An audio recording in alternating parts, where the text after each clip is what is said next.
Project Restoration, Jeremiah 23 and Hoods. I want to talk about the sales process today and how the sales process runs.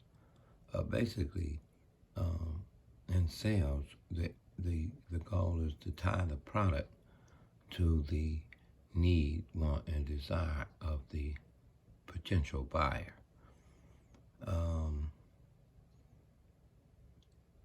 It is a process because you have people that sell people things that they wasn't necessarily looking for.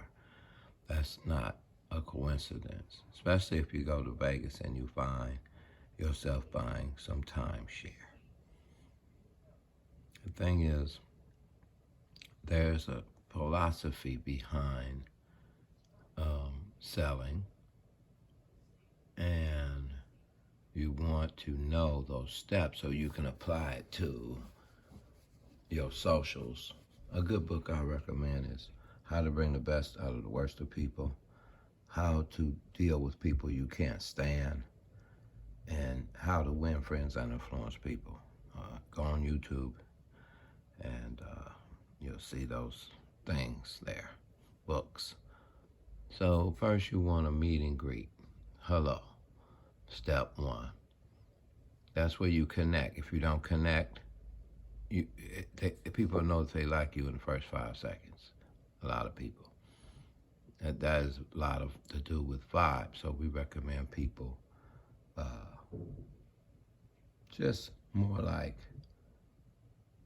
reset before they come in there if they had a bad night. So transference of spirits, it would be something like that. If you miss a person at hello, it can cause the whole deal to go bottom. Therefore, the statement called "you missed them at hello" is your chief statement said in the world of sales. If people don't like you, I don't care what your name is. It could be from Creflo Dollar to Jimmy Swagger to the biggest title in the world. But if people don't like you, they're not going to receive from you, for whatever the reasons. Number two, rather. So you do, after a meet and greet, you look for mutuality, some kind of commonality. Like in Vegas and sales, it would go, have you seen any shows? Something like that. Something to get on a subject of where there is going to be mutuality, commonality. That can be anywhere from sports to knitting to shopping, nice purse, whatever the case. Now that you have the commonality, the key is to get the person to do the talking. Because what you're about to do in the commonality is called a warm-up. So you're warming up through the commonality as people express themselves. And then you're going to do a discovery. Now, keep in mind, if there is 5 people to sell, you must sell them all. They must all be what we call illuminated with the picture that you painted that's tied to their need, wants, and desire. So if it's a family of 5, you got to sell all 5 of them. One of them can kill the deal. So after that great warm-up, your meet and greet warm-up, you found commonality, mutuality, you do a discovery. And you ask questions that relates to things that they like to do. And this is not all just formulated. As they're talking about things that you have in common, the sales process, depending on who's in front of you, if they're a driver expressive personality type, they like to talk.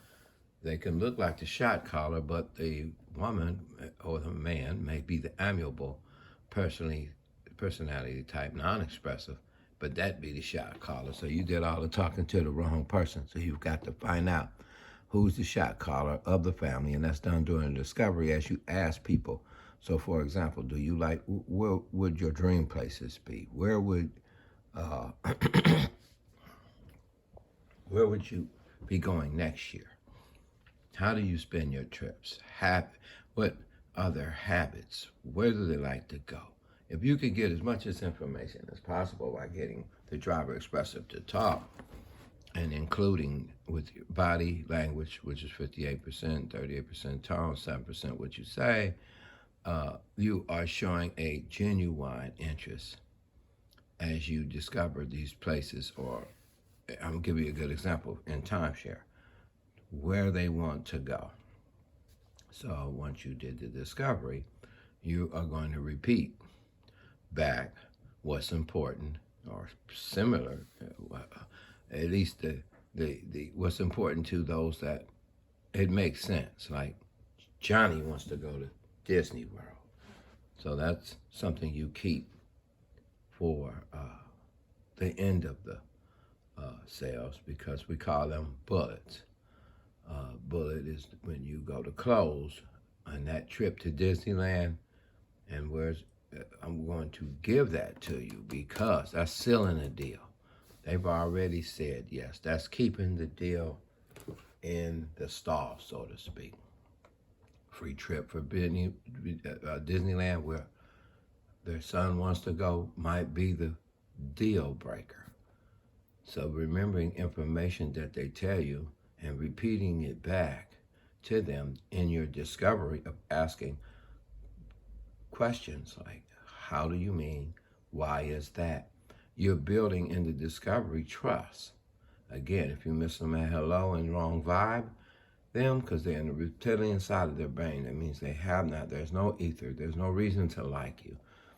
But if you're full of joy and you hit them, it usually works. If you're full of energy, it usually will break the yoke off of them, and they'll want to adventure, power phrase, with you.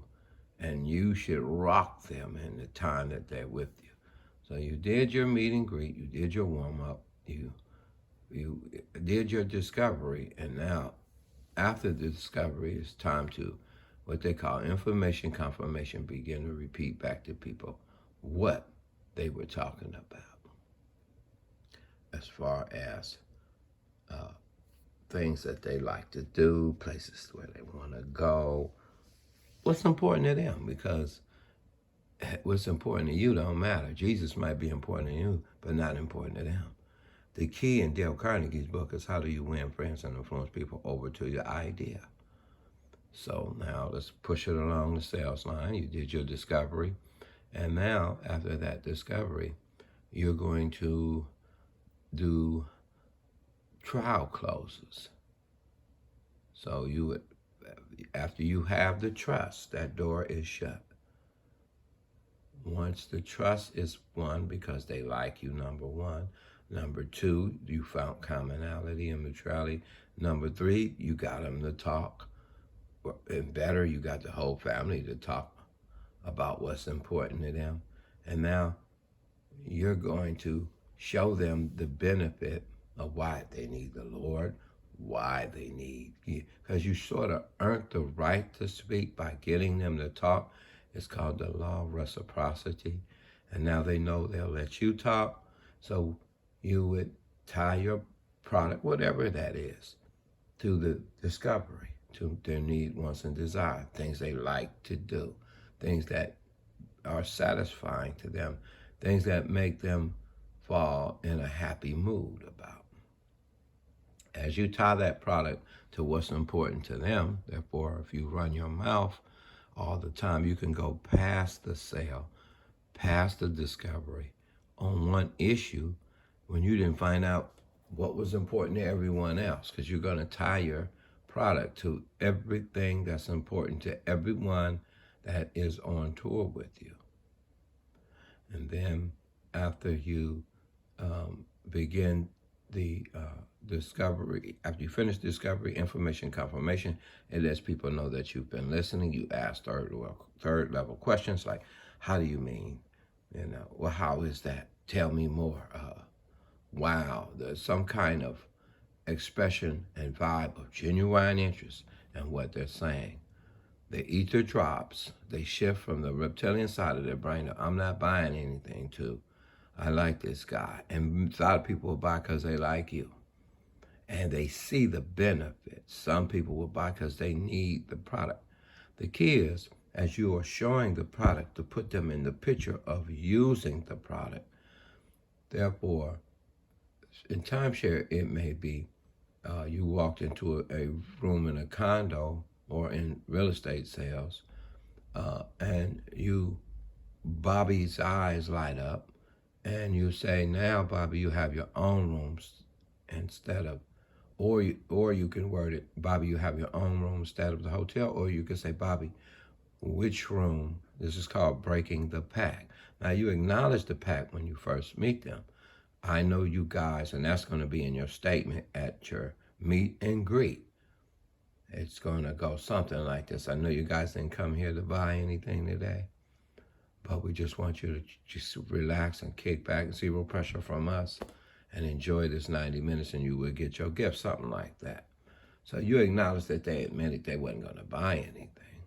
That's letting pressure off of them.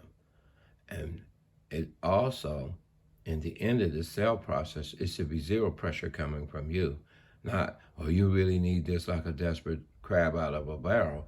You must kick back and rest and let them know this is their choice. So it's mountaintop thinking. You are the shiny star way up there, but you're letting the river flow. The people looking at the river, they can't see the top of that mountain. So it's more like planting seeds along the way.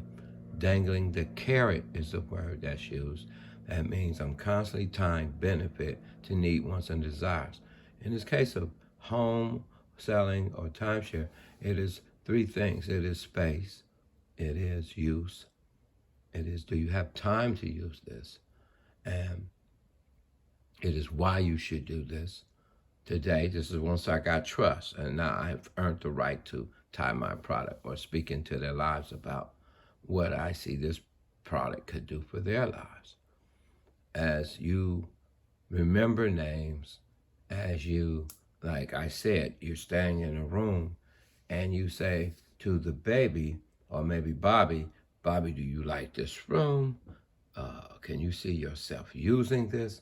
Bobby, would you, or a question like, would you rather be in hotels? Or, and you can say things, you can ask, would you rather be at hotels or be in something like this? The kid's gonna probably say yes. You know, I would rather like this. Or you can say, third party it, you can say, my children, when and talk to the adults, they have their own rooms, and that is the what? Because people want more space, people want more convenience, and people want more privacy. So in this case, in sales and real estate, Bobby's room looks great because not only is that tied to privacy, but privacy is tied to longevity in the marriage. You want to be together a long time? The key word then, in this case, is like adventure. When he met her, he took her where? On an adventure. She still wants to go on an adventure, but if the man is not in the picture, he'll kill the deal. Or he'll do it for his wife, depending on his character. Dangling the carrot is like, this is like, you've seen The Price is Right. All this could be yours if the price is right. But in sales, it's a little bit more professional than that.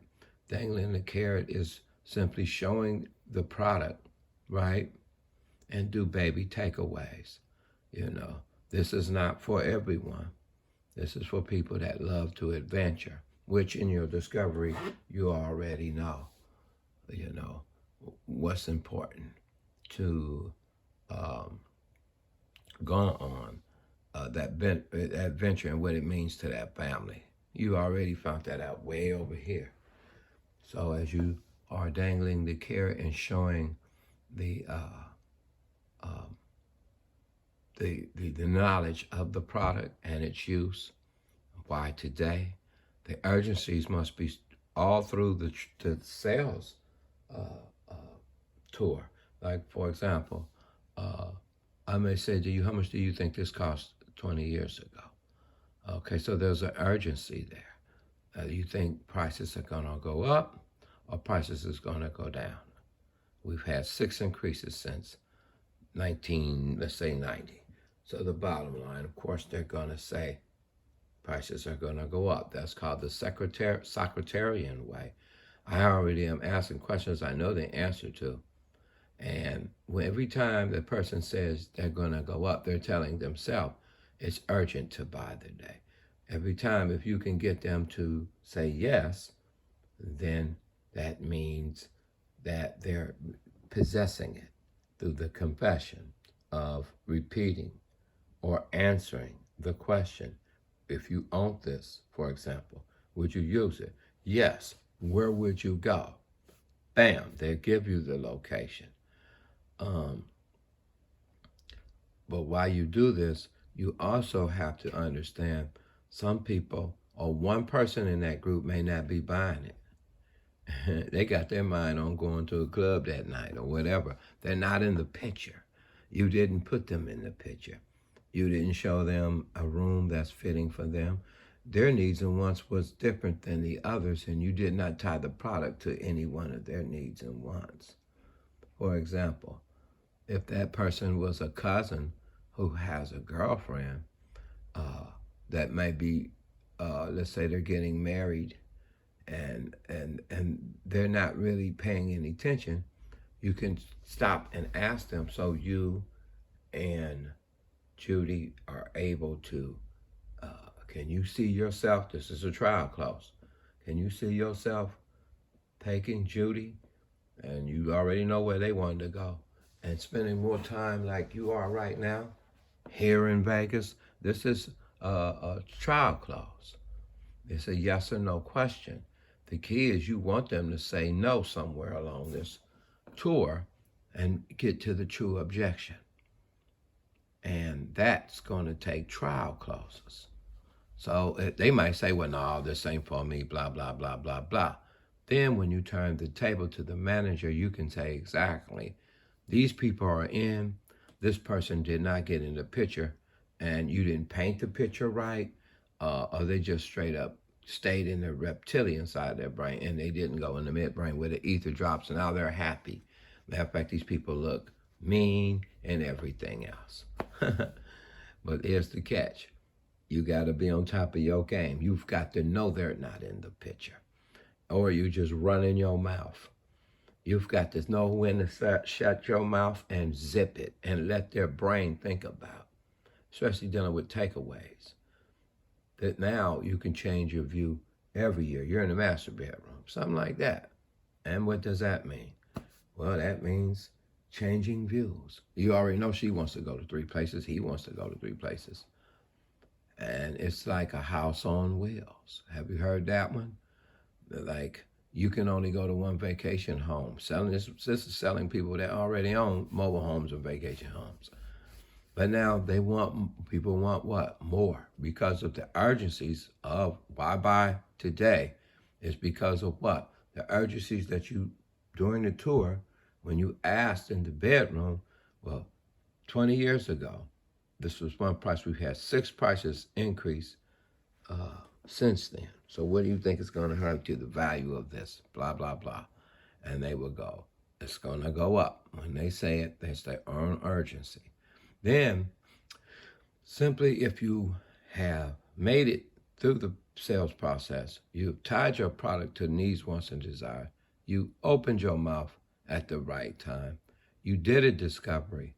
If you didn't get the people to talk, directors will be looking at body language and seeing you running your mouth, and they know scripturally, why a script, right about now what you should be doing, and your body language is either struggling, showing a struggle to get them to talk, or they'll come in on the sales floor back from the tour already talking and laughing. The key here is to make people glad about what you want them to do. It is a Dale Carnegie principle here. Dale Carnegie wrote the book, How to Win Friends and Influence People. You ever did business over the phone, but the service was so excellent, the ether dropped, and you were so glad. Well, let me put it like this to you guys out there that go to dispensaries and buy weed. The ether then would be through the commonality of them getting what they want, needs, wants, and desire, and the salesperson able to provide that.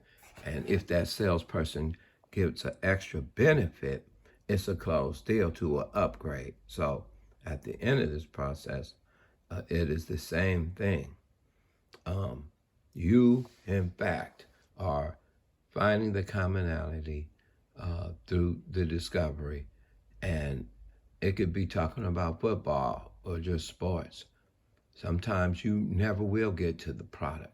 They just want to buy it because they like you, they're happy, and they can see for themselves what this can do. Putting them in the picture of using the product, how the product works.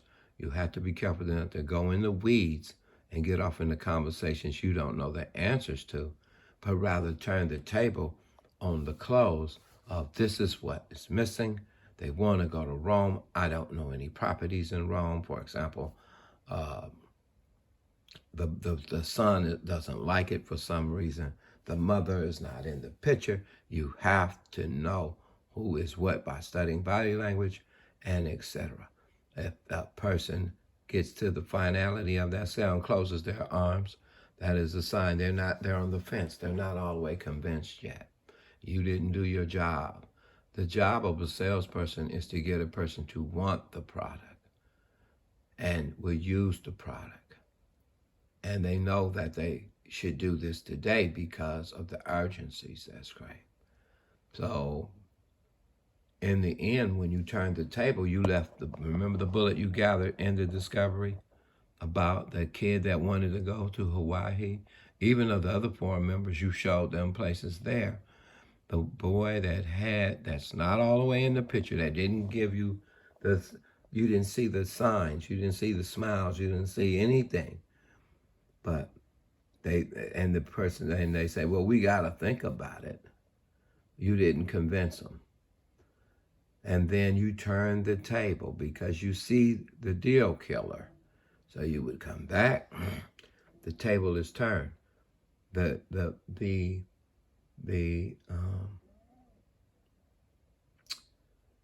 first sales guy may take it all away, grab his stuff, act like I'm done here. And then he'll turn the table to the closer who will come out and go, okay, he already knows about Hawaii, but he's still going to ask and go back in for the money. Well, if I can make this happen. Once the deal is sweet enough and the eyes are, he doesn't drop the last bullet. He holds it out. He may turn the table one more time. Those numbers are crunching. And then on that final one, when they say, wow, let us think for a minute. And then he would say, and I would throw in that trip to Hawaii for their son. That is the deal breaker. At the end of this sales process, the people should want the product. Your only job as a sales agent is to get them to want it, to put them in the picture of using it, and urgency scream through the trial of why they should do this now and today. Probably because in the case of real estate prices going up, or timeshare prices going up and not down. And not only that, the use, do they want it? Would they use it? Other than the money, what would stop you from getting this product today? Before you turn that table, you must have the true objection, because if the closer gets the true objection, you didn't do your job. You will be fired. The true objection must be, I just don't have the money. If you turn it on their table on that, and that is your job, other than money, then the closer's part is to come, make the numbers work with the bullets that you got from the discovery in step 2. They liked you. They loved your product. They love this thing. They're in the ether. And now the closer has something to work with because the table is turned properly. You took it away and said, well, I wish I can help you. You didn't give everything away like a desperate smelling sales guy. And then benefits for them buying today tied into the product, tied into their needs, wants and go, and desires. The boy wanted to go to Hawaii. You give him the trip on that final close, that's how you close deals. And then they are happy.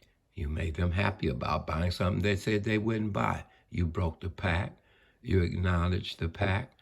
You looked and said you wasn't going to buy anything today. That's okay. Just keep an open mind. You use power phrases. You amazing. You paint the picture of them in descriptive words, sitting at the beaches, putting your feet in the sand. They took it. You took it very serious, the sales process. Now, for Christians out there, and you want to win people to the Lord, you got to earn the right to speak to a lot of people. So that means there's a whole lot of joy oozing out of you, or a whole lot of genuine interest, because people don't want to know the knowledge that you have for them, even about your product, until they realize how much you care. If you have those kind of opportunities, you can use similar tactics to reach people, and with a seriousness. Like, no, I'm going to intentionally give these people this $20. I obviously see the need. Once the need is met, every time you give, the ether drops. That Hawaiian trip at the end of the sale, the ether drops. And when it drops, both people are happy because there's a mutuality. You get a sale, they get trips and adventure. So it is very important to remember that people don't want Christ because they probably either don't like you, or you got a vibe on you that's not correct, judgmental. No one wants to think they're less than anybody. Or you're not interested in anything they're interested in. Even a kid can pick you up. They basically do what I say and not as I do. Or you didn't put them in the picture, that is the benefits of why they should give their life to the Lord. Deuteronomy 26, when he took the tithes and they shared it with the widow, the father, and the stranger, God was selling right there. I'm Jehovah Jireh, come to me. What was the benefit? Food. So these tactics, food, whether it be housing, clothing, are doors that keys to doors that can be opened that a person would shift from the protective side of his reptilian side of thinking to his midbrain, where he's feeling satisfaction. When people think of you and give you gifts on Christmas, it's like every day is Christmas. It's an interest into healing and restoring. So I advise the body of Christ to take money and this year in 2021 use it for the kingdom of God, but like a Daniel, like a Joseph, knowing like a David, how to walk in among and deal with people based on certain, because you're in spiritual warfare, certain tactics that you would be using intentionally to be able to earn the right to speak of how Christ would tie into their lives and cause their lives through the Holy Spirit to flourish. That great benefit of adventure with God. Why not? And we just want to take it serious. These are just a couple tips. You use God, use you in your personality. But as coming off as professionals, again, Dale Carnegie, How to Win Friends and Influence People, how to bring out the best and the worst of people, how to deal with people you can't stand on YouTube. And finally, remember, folks, in the end, you must get to the true objection way before you get to the closing table. In other words, get them real. So other than money, what would stop you from buying this today? And if they like you, they're going to tell the truth. But if they selling you, yes, I want Jesus. Yes, I want. They just going to yes you. But it won't be no genuine conversion because you didn't put them in the picture. You didn't do your job. You didn't dangle the claret. You didn't do baby takeaways. You didn't show the privilege of and the opportunity with intensity of what was before them. Or maybe you just planted a seed. But the key is God will bring the increase, but he wants us to be excellent in how we move in among people. No more days of raggedy, just take a track of truth. You might have days like that. Cram it down their throat and keep going. Longevity. He wants long-term relationships with many people, that you never give up on, but just be there for it. They all know you're holy and stuff, but they also know you're real. God bless you. Project Restoration, Jeremiah 23 and Hoods. This was a class on sales. Bless you.